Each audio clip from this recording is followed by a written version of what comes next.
Dan apa yang lagi mengejutkan pihak polis ni, diorang terjumpa kubur manusia dekat basement rumah Casey. Today is all about story.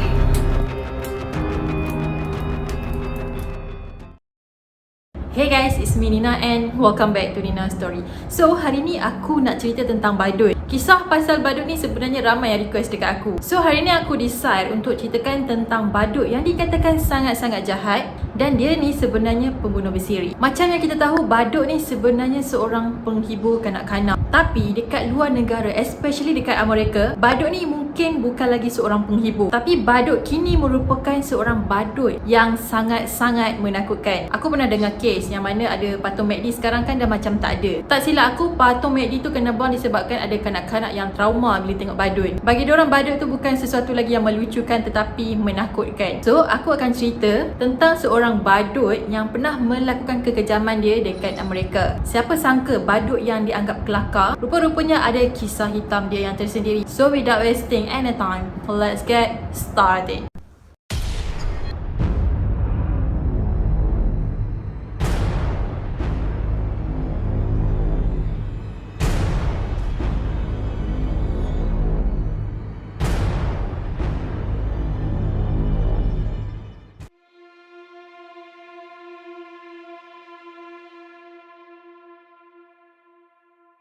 Seorang lelaki yang bernama John Wayne Gacy adalah seorang pembunuh yang berwajah badut. Dia ni telah membunuh seramai 33 orang remaja sekitar tahun 1972 hingga 1978. So, dia buat kegiatan jahat dia ni lebih kurang 6 tahun. Gacy telah dilahirkan pada 17 Mac 1942 di Chicago, Amerika. Korang pernah dengar tak ayat? Orang yang jahat tu sebenarnya dulu dia adalah seorang yang tersakiti. Maybe kita boleh gunakan ayat ni pada si Gacy. Sebabnya Gacy ni membesar dalam sebuah keluarga yang bermasalah. Masa dia kecil-kecil dulu, dia selalu kena pukul dengan ayah dia. Ayah dia ni pula jenis kaki botol. Bukan Gacy je kena pukul, jadi mak dia pun kena pukul juga dengan ayah dia ni. Ayah dia selalu maki Gacy ni dengan kata-kata yang tak elok, macam bodoh, macam tak guna dan pelbagai lagi. Dia pernah juga kena pukul dekat kepala dia dengan menggunakan kerusi lipat. So, efek daripada pukulan tadi tu, ada gumpalan darah dekat dalam kepala dia. Itu pun Gacy ni tahu lepas 5 tahun kemudian, lepas dia selalu pengsan-pengsan. Disebabkan perwatakan bapak dia yang tak berapa nak elok tu, jadi Gacy ni dia lebih rapat dengan mak dia. Selain itu juga, Gacy ni pernah kena liwat dengan bapak saudara dia sendiri. Jadi Gacy ni memang ada sejarah hitam dalam hidup dia. Bila dah makin dewasa, Gacy ni telah berkahwin pada tahun 1964. Hasil daripada perkahwinan tu, Gacy telah dikurniakan 2 orang anak. So, hidup dia lebih happy berbanding kehidupan dia yang dulu.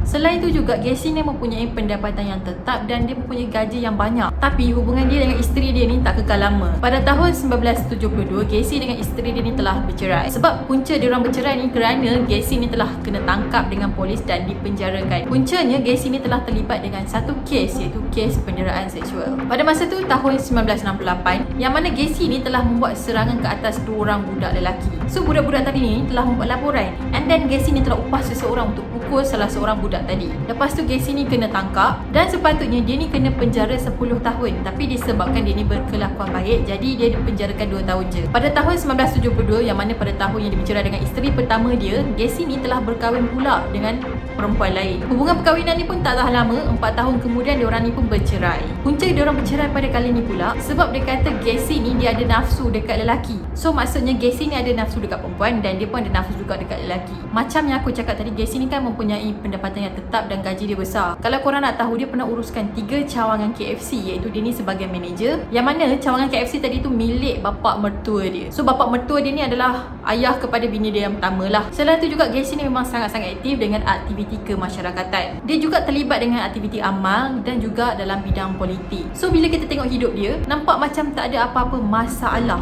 melainkan kisah hidupan dia yang lalu lah. Orang yang diorang anggap ni baik dan dipercayai sebenarnya merupakan seorang pembunuh bersiri. Sebenarnya di sebalik kerjaya dia tu, dia telah melakukan sesuatu perbuatan yang tidak boleh dimaafkan. Pada tahun 1975, Gacy ni telah merancang untuk menjadi badut. So, dia pun berpakaianlah badut dan mencipta karakter dia sendiri iaitu Pogo the Clown. Gacy describe Pogo the Clown ni seorang badut yang happy tetapi mempunyai karakter yang agak serius. So karakter ni Gacy gunakan semasa dia join parti-parti dan juga untuk menghiburkan kanak-kanak yang ada dekat hospital. Selama 6 tahun dia buat jahat, perbuatan dia langsung tak terbongkar. Polis sendiri pun tak sangka dan tak terfikir yang Gacy ni akan buat benda-benda macam tu. So macam mana modus operandi Gacy ni? Biasanya Gacy ni akan cuba mendapatkan kepercayaan mangsa dia dulu. Dia akan offer arak ataupun dadah, and then dia akan gari mangsa dia. Lepas tu dia akan sumbat mulut mangsa-mangsa dia tadi dengan menggunakan kain. Dan kemudian dia akan liwat mangsa dia. Lepas dia dah memuaskan nafsu dia, Gacy ni akan jerut leher mangsa-mangsa dia sampailah diorang ni mati. Tapi ada juga Gacy ni mendapatkan mangsa dia dengan cara paksaan. So menurut laporan, kesemua mangsa dia ni dia telah tanam dekat bawah rumah dia ataupun basement rumah dia.